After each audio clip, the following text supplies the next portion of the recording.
Cette semaine, je vais vous montrer des cartes de la péninsule arabique. L'économie mondiale se trouve à nouveau confrontée à une augmentation du prix du baril. Or, c'est dans cette péninsule que se trouve l'essentiel des réserves mondiales de pétrole. Cette semaine, nous allons regarder comment se sont dessinées les frontières dans la péninsule. Et puis la semaine prochaine, nous verrons comment les États se sont organisés autour de ce pétrole en prenant justement l'exemple de l'Arabie saoudite. La péninsule arabique est au Moyen-Orient et elle est bordée au nord par un désert qui l'isole du croissant fertile, à l'ouest par la mer Rouge, à l'est par le golfe Persique et elle s'ouvre au sud sur l'océan Indien. C'est une zone désertique de plus de 3 millions de kilomètres carrés. C'est là que se trouve le désert absolu, le Rub al-Khali, le quart vide. Elle est entrecoupée de steppes et d'oasis comme Médine ou Riyad. Et le long de la mer Rouge, la barrière montagneuse du Hedjaz culmine au Yémen à presque 4000 mètres, ce qui permet au sud-ouest de cette péninsule d'être plus arrosée, donc plus agricole. Maintenant, les frontières politiques. La péninsule arabique est aujourd'hui divisée entre plusieurs États. Au nord et à l'est, les Émirats du Golfe, Koweït, Bahreïn, Qatar, les Émirats arabes unis. Au centre, l'Arabie saoudite, elle occupe les 2/3 de la péninsule arabique, 2 millions de kilomètres carrés, soit presque 4 fois la France, avec seulement 20 millions d'habitants. Au sud, le sultanat d'Oman, qui s'étend sur 312 000 kilomètres carrés, soit presque la superficie de l'Allemagne.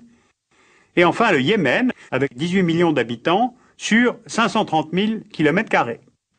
Donc le Yémen est le seul État de la péninsule à pouvoir faire contrepoids à l'Arabie saoudite. On appelle cette péninsule arabique parce que c'est là qu'est né le monde arabe. On repère pour la première fois des populations désignées comme arabes au IXe siècle avant Jésus-Christ. Ce sont des bédouins, c'est-à-dire des habitants du désert, organisés en tribus. Ils sont nomades, ils élèvent dromadaires, brebis, chèvres et pratiquent des razzias contre les populations des oasis qui, elles, vivent de l'agriculture et du commerce caravanier. Car une route de commerce relie la Méditerranée à l'Arabie du Sud. À l'époque gréco-romaine, c'est l'Arabie heureuse. Elle comprend les royaumes de Saba, Qataban, Hadramaout. Y est produit l'encens, la myrrhe. On commerce aussi vers l'Est, c'est-à-dire l'Abyssinie, la Perse, l'Inde. Et c'est sur cette route que se trouve une ville marchande qui s'appelle la Mecque. En ce début de l'ère chrétienne, les Arabes croient en plusieurs divinités, notamment ils adorent les pierres sacrées, comme justement la pierre noire du sanctuaire de la Kaaba dans la ville de la Mecque. Ainsi, cette ville de la Mecque est pour plusieurs tribus arabes un lieu d'adoration des pierres. Et comme pendant ces périodes de pèlerinage à la pierre noire, les tribus s'interdisent les attaques contre les caravanes et les pèlerins, des foires commerciales donc peuvent être organisées. La Mecque se développe donc à la fois grâce au trafic caravanier et à sa fonction religieuse. À côté de ces croyances polythéistes, on note aussi dans la péninsule les influences du judaïsme et du christianisme au Yémen et dans le Hedjaz. C'est donc dans cette région de la Mecque et dans ce contexte historique que vient s'inscrire la naissance d'une nouvelle religion, l'islam, au début du 7e siècle de notre ère. Mahomet naît à la Mecque vers 570 de notre ère. Il est le fils d'un puissant notable de la cité marchande et par l'intermédiaire de l'archange Gabriel, il reçoit de Dieu des révélations qu'il vient réciter à ses proches. Ce sont ces révélations qui vont former le Coran, ce qui signifie récitation en arabe.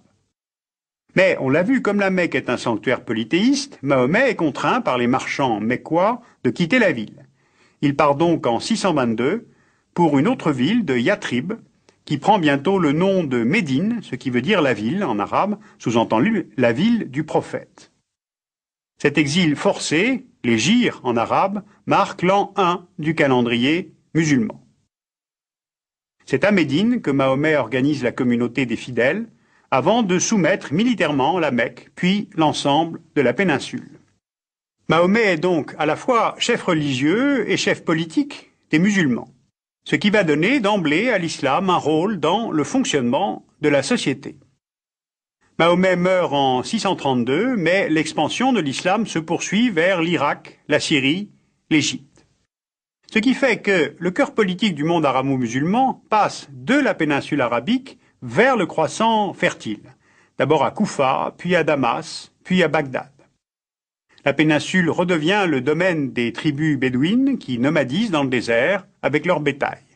Seule la région du Hedjaz, où sont situées les villes saintes de la Mecque et de Médine, passe, au fil des siècles, sous la domination des califes et des sultans arabes, avant de faire partie longuement de l'Empire ottoman.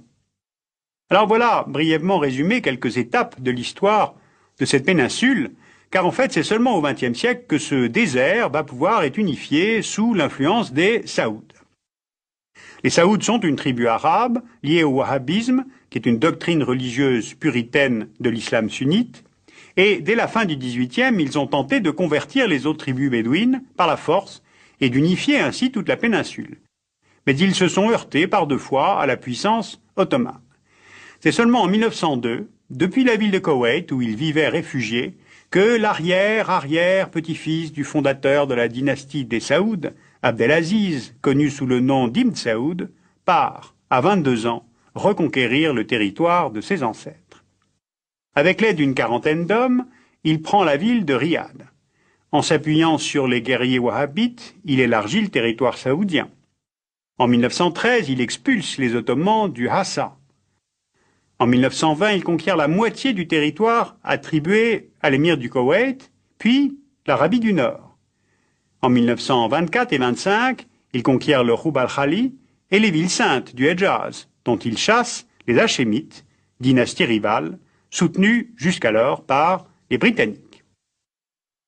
Alors le jeu des Britanniques dans cette région est à la fois complexe, pragmatique et conduit par les calculs changeants de Londres. Les Anglais préfèrent lâcher leurs alliés hachémites, qui contrôlent le Hedjaz, qui est le cœur historique de l'islam, mais qui est pauvre en ressources naturelles, pour finalement faire alliance avec Ibn Saoud afin de protéger leurs intérêts, c'est-à-dire leur position stratégique le long de la route des Indes et leurs intérêts pétroliers naissants dans leur protectorat du Golfe, en Irak et en Transjordanie. En échange de cette alliance, Ibn Saoud accepte en 1922 le principe d'une frontière avec l'Irak et le Koweït et avec la Jordanie en 1925. Et d'ailleurs, ce seront pour longtemps les seules frontières reconnues. Les frontières avec la plupart de ses voisins ne sont pas tracées en 1932, quand Ibn Saoud se fait proclamer roi d'Arabie saoudite. Car pour ces nomades, la frontière n'est qu'une ligne imaginaire qui ne doit en rien gêner les déplacements dans le désert. D'ailleurs, même la frontière nord avec l'Irak, le Koweït, la Jordanie, fixée dès les années 20, comporte deux zones neutres que l'on voit ici, entre l'Irak et l'Arabie, et le Koweït et l'Arabie, justement pour permettre aux Bédouins d'accéder librement aux puits et aux pâturages.